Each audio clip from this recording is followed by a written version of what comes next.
हाय, hello, नमस्ते. स्वागत करते तुमचं मी माझ्या आजच्या आणखी एका नवीन व्हिडिओमध्ये. तर आम्ही शॉप टाकलं होतं. शॉप 1 जून 2023ला आमचं शॉपचं ओपनिंग झालं.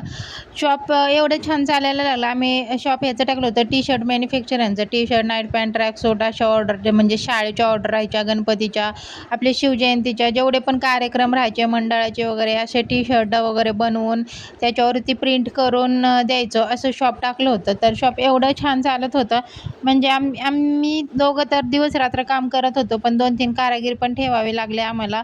म्हणजे एवढं छान म्हणजे लाईन बसायला टाईम अजिबातसुद्धा लागले नाही. रोजचे म्हणजे एक दिवस असा होत नव्हता की इन्कम नाही आहे आणि ऑर्डर आलेली नाही. भरपूर छान रिस्पॉन्स होता. 1 वर्ष 1-1.5 वर्ष छान असं शॉप चाललं. त्या शॉपमध्ये आम्ही बऱ्याच जणांना काम पण शिकवलं. म्हणजे लेडीजला पण आम्ही काम देत होतो आणि बाहेरचे पण कारागीर ठेवले होते आम्ही. छान सगळं व्यवस्थित चाललं होतं. बँक बॅलन्स आमचा मागे पडत चालला होता. हसी-खुशी वातावरण एक अगदी म्हणजे छान फॅमिली आमची म्हणजे आमचं पण एक घरातलं वातावरण पण एवढं छान झालं होतं. एकदम म्हणजे आनंदी फॅमिली झाली होती आमची.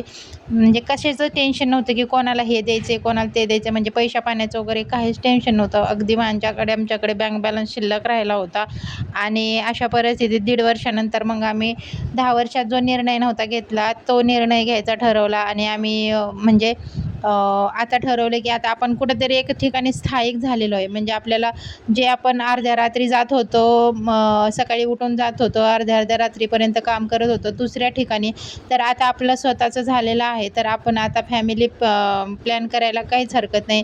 म्हणून आम्ही मग प्रेग्नन्सी ठेवायचं ठरवलं. म्हणजे एखादी मुलगी होईल या आशेने आम्ही प्रेग्नन्सी ठेवायचं ठरवलं.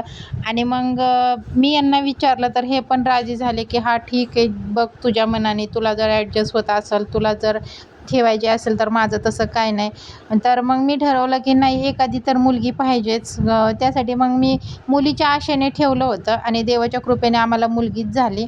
तर मग प्रेग्नन्सी ठेवली आणि प्रेग्नन्सीनंतर म्हणजे सगळं आमचं व्यवस्थित चाललं होतं. पण प्रेग्नन्सीनंतर मला प्रेग्नन्सीमध्ये 2-2.5 महिन्यानंतर एवढा त्रास चालू झाला. अगदी पाणीसुद्धा पचत नव्हतं. म्हणजे माझ्या कामावरती आणि दुकानावरती पूर्ण दुर्लक्ष झालं. हळूहळू एक-एक कारागीर बंद झाले. हळूहळू ऑर्डर म्हणजे कमी झाल्या. कारण माझा तिथं बसण्याने दुकानाला खूप फरक पडत होता. म्हणजे खूप फरक पडत होता आणि ऑर्डर घेणं म्हणजे मी कसं ओढातोडीने आता आपलं असल्यावर माणूस कसं काम करतं अगदी ओढातोडीने, तसं मग मी ओढातोडीने काम करायची पण आणि करून पण घ्यायची. कधी-कधी नाईट पण करावी लागायची. तर मी समोरच्याकडून पण करून घ्यायची आणि मी स्वतः पण करायची. त्यासाठी काम अगदी चालू होतं. पण म्हणतात ना, नजर लागली का काही कोणाची, त्यासाठी मग माझ्या नवऱ्याचं हळूहळू म्हणजे माझ्या प्रेग्नन्सीचा त्रास वाढत चालला. त्यासाठी मग माझं दुर्लक्ष झालं. माझं दुर्लक्ष झाल्यानंतर मग माझ्या मिस्टरांचं पण दुर्लक्ष व्हायला लागलं.